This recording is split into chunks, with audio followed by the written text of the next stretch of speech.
Oke, selamat siang teman-teman. Nih saya dapat kasus lagi nih.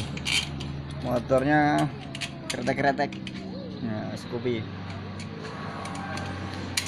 Jadi ini sering trouble di Scoopy yang ban besar ini teman-teman.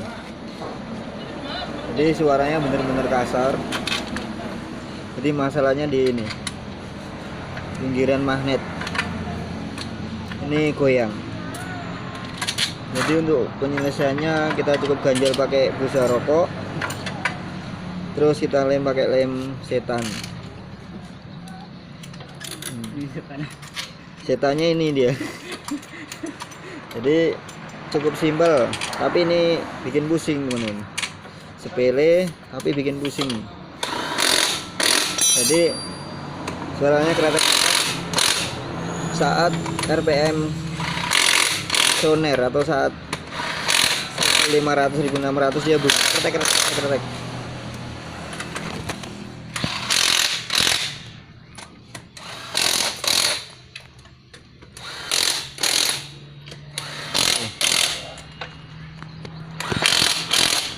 Semoga bermanfaat ya teman-teman. Salam dari saya, Arafur,